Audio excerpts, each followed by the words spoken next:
Olá pessoal, graça e paz do Senhor Jesus seja com todos nós. Uma ótima terça-feira para todos. Hoje é dia 31 de outubro de 2023. Seja muito bem-vindo ao Imersão Bíblica, devocional diário de estudo das Sagradas Escrituras. E nesta terça-feira a gente vai de Jó, capítulo 8, e o tema do devocional de hoje é a solução simples. E eu já vou ler o texto para você ver que a solução era simples mesmo, né? Mas aqui tem ironia, viu, gente? Vamos lá. Olha aí, Jó capítulo 8, versículos 6 e 7. Jó 8, 6 e 7, que diz assim: Se você for íntegro e puro, ele se levantará agora mesmo em seu favor e o restabelecerá no lugar que por justiça cabe a você. O seu começo parecerá modesto, mas o seu futuro será de grande prosperidade. Bom, em outras palavras, o amigo de Jó disse, cara, se você for justo, Deus vai te abençoar. Mas vamos entender melhor aí o argumento.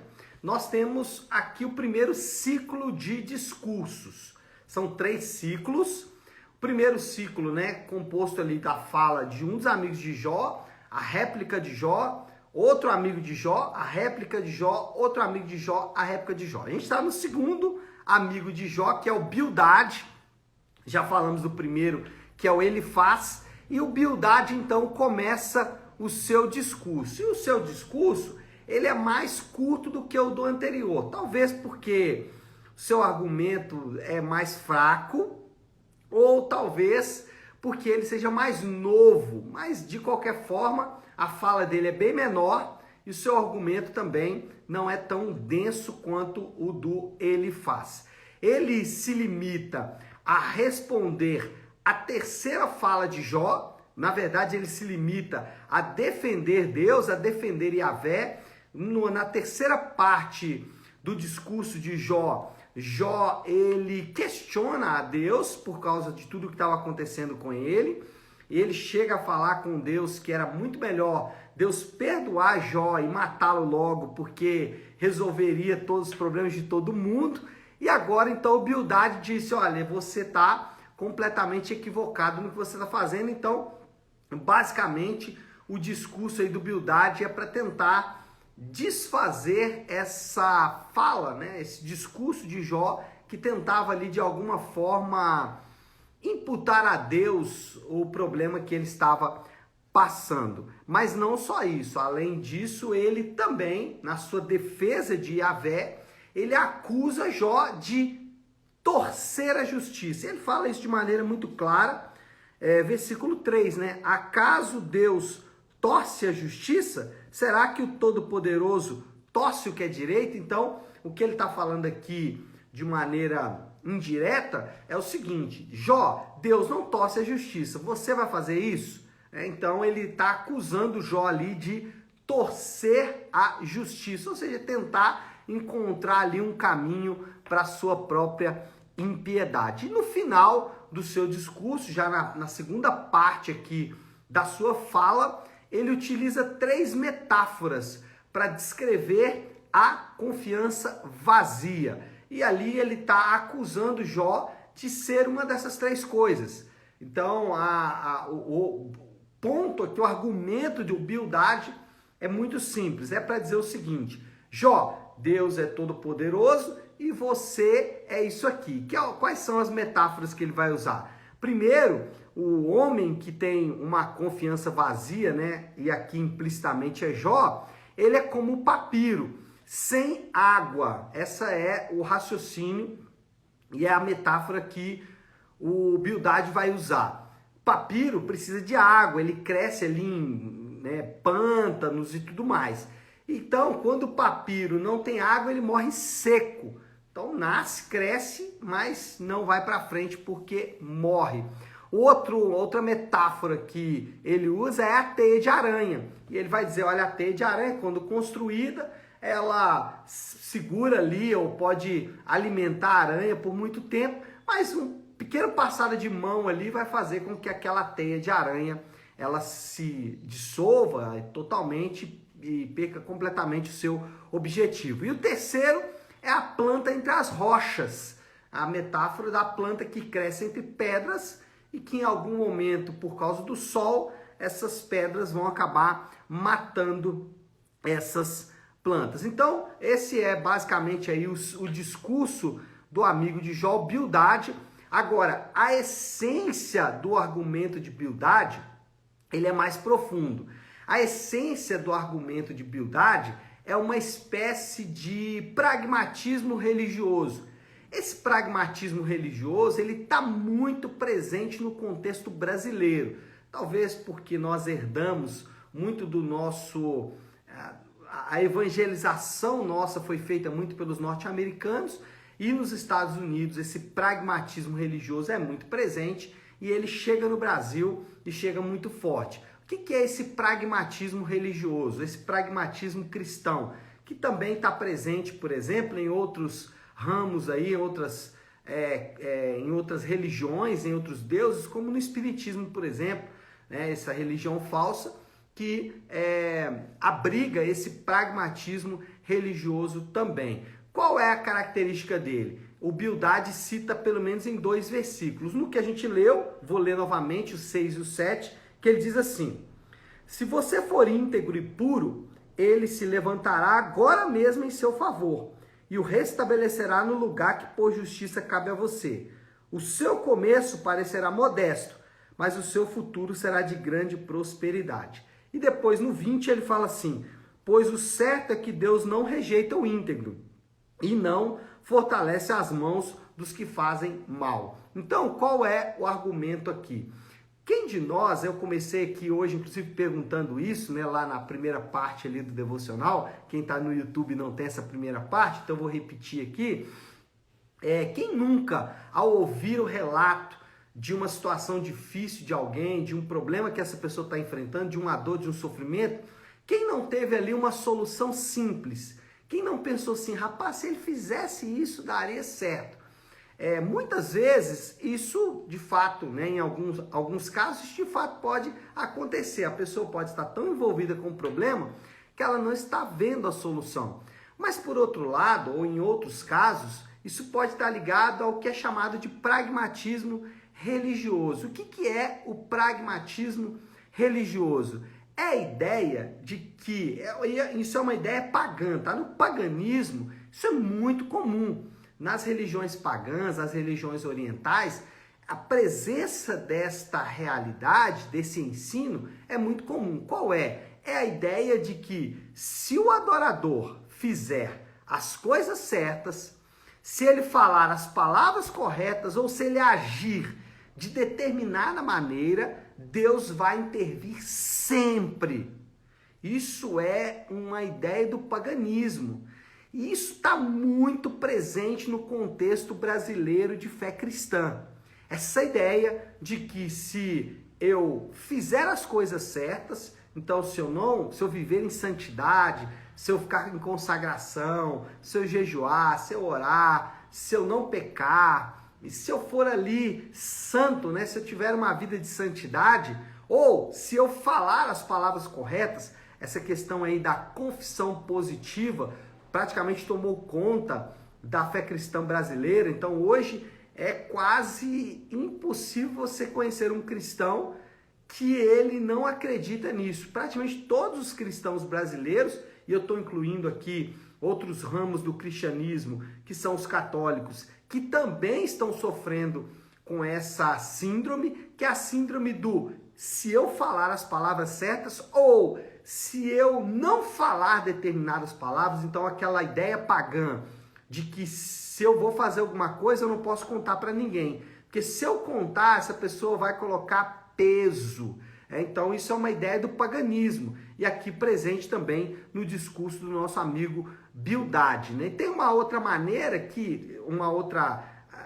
aspecto aí também, além desses 2 que eu disse, que é a questão de agir de determinada maneira. Então, se você agir como o personagem X da Bíblia, Deus vai te abençoar. Então, olha aqui a mulher que foi curada do fluxo de sangue, olha o que ela fez. Então, vamos tentar recriar o passo a passo dela. Olha o que Josué fez. ele derrubou as muralhas de Jericó. Então vamos tentar recriar aqui os passos de Josué para tentar então fazer com que Deus possa agir. Então essa é uma ideia pagã. Essa ideia pagã está presente no cristianismo brasileiro, muito presente em religiões, em outras religiões, no espiritismo isso é muito forte, né?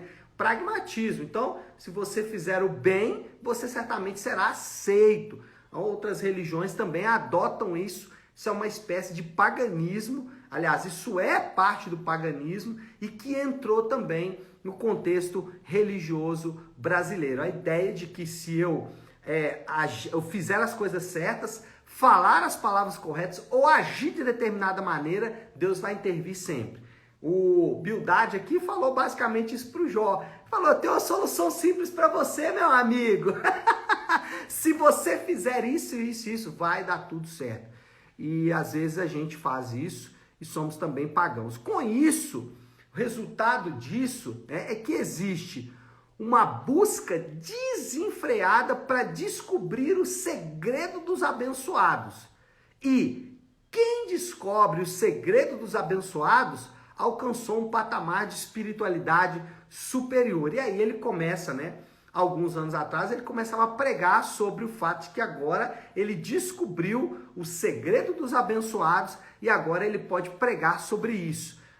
O famoso pregador Kenneth Hagin, basicamente ele fez foi isso. Ele disse, olha, eu descobri aqui algo que ninguém tinha descoberto antes e agora eu começo a pregar para todo mundo e as minhas pregações vão arrebanhar multidões. Só que isso acabou se tornando uma prática nefasta e hoje no Brasil as pessoas estão vendendo cursos, treinamentos e até mesmo para cristãos, tá? Até mesmo pastores trabalhando essa ideia de que ele descobriu o segredo dos abençoados e aí ele mostra ali alguns indícios, talvez um carro novo, uma casa comprado já com dinheiro de outros adoradores, outros cristãos que acabaram caindo nas teias dele. E aí ele começa a mostrar essa coisa, dizendo, tá vendo? Eu descobri o segredo dos abençoados e agora eu posso vender para você ao módico preço, aqui é um preço justo, E infelizmente as pessoas estão caindo nessas conversas. Mas não só isso. O que acabou desencadeando com essa busca desenfreada por descobrir o segredo dos abençoados? Medo e insegurança constante de não conseguir alcançar os níveis exigidos. O que isso traz para o crente, para o adorador, é um medo e uma segurança constante, porque constantemente ele vai achar que ele não consegue alcançar aqueles patamares e de fato ele não vai conseguir, porque em muitos casos, realmente é impossível de conseguir e o vendedor ele vai proporcionar isso exatamente para que essa questão se retroalimente ali, mas o ponto é que você vai ter um grupo de crentes que estão sempre medrosos, estão sempre inseguros, de que possam ter desagradado a Deus, de que Deus possa estar com raiva deles, ou que eles possam não ter alcançado os níveis esperados por Deus. Então a ideia de que Deus está sempre ali torcendo por você, consiga ali dar os 7 passos da mulher, do homem paralítico descido pelo telhado, Deus está ali torcendo por você. Um medo, uma insegurança constante. Bom, avancemos aqui então para a moral da história, já passando para a nossa conclusão. O que a gente pode concluir de tudo isso? A graça e o amor de Deus não estão restritos aos métodos e maneirismos criados pela mente humana. O amor de Deus, a misericórdia de Deus, a bondade de Deus, a paciência de Deus, a graça de Deus, todos os atributos do caráter, da natureza de Deus não estão restritos aos nossos maneirismos, aos nossos costumes. E a mente humana cria maneiras de colocar barreiras no amor de Deus, mas biblicamente dizendo, o amor de Deus não pode ser bloqueado por esses maneirismos ou por esses métodos. Então, qual é o desafio do Léo? A aplicação final que a gente pode pegar de tudo isso? O que nós, como cristãos, devemos fazer, mesmo em meio a situações em que nós não temos respostas? Porque no caso de Jó aqui não havia uma resposta. Deus não deu uma resposta.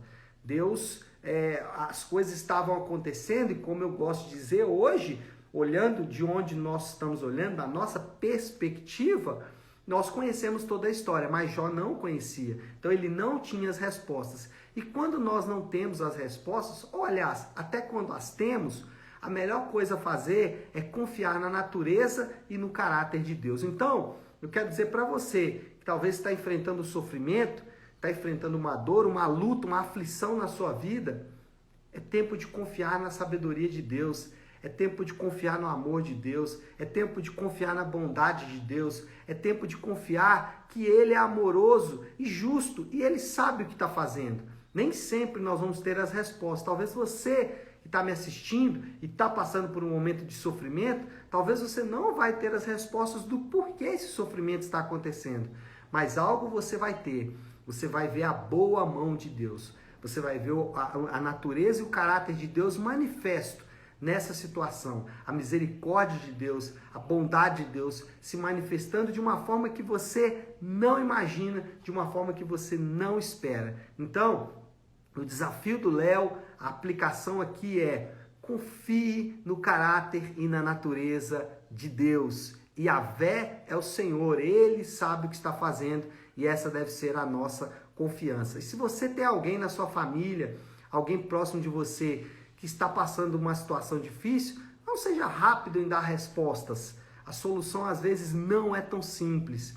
A solução às vezes envolve cenários e nuances que nós não temos respostas. Nós, os cristãos, nós não somos e não devemos tentar ser guru das pessoas. Nós somos irmãos em Cristo. Nós somos aqueles que estão juntos nessa caminhada como peregrinos em direção à cidade celestial. E aí, por vezes, não teremos respostas para dar para os nossos irmãos. E a humildade é de dizer: olha, eu não sei o que eu posso dizer para você, mas eu posso falar para você que Deus é bom. Em todo tempo Deus é bom. E às vezes essa é uma resposta que vai curar o coração daquela pessoa que está insegura, com medo, buscando aí talvez alternativas que não estão de acordo com a palavra de Deus. Tá certo, meu povo? Bom, acho que podemos já orar, né? Já falamos para danar e agora é hora de orar. Vamos fazer isso? Se você puder, então, pare aí um instante o que você está fazendo e vamos juntos buscar a Deus em oração. Querido Deus, Pai de graça e amor, Senhor de misericórdia, diante do Senhor que nós nos colocamos nesta manhã, confiantes no seu amor e na sua bondade, sabedores de que em tudo o Senhor é misericordioso, compassivo, paciente e bondoso. E é na confiança que temos do seu caráter que podemos descansar, sem medo, sem insegurança de que não somos aceitos ou de que não somos abençoados. Pelo contrário, cremos na tua palavra, que diz que aqueles que estão em ti, aqueles que estão em Cristo, eles podem desfrutar dessa doce comunhão. Obrigado, Pai, porque a tua palavra é maior do que os nossos sentimentos, é maior do que as nossas dores. A tua palavra, ela é digna de confiança e é diante dela que nós nos colocamos nessa manhã. Assim oramos, em nome de Jesus. Amém. Amém, pessoal? Bom, então é isso. Nós vamos ficando por aqui. Deus te abençoe. Uma ótima, uma excelente terça-feira para todos. Fiquem com Deus.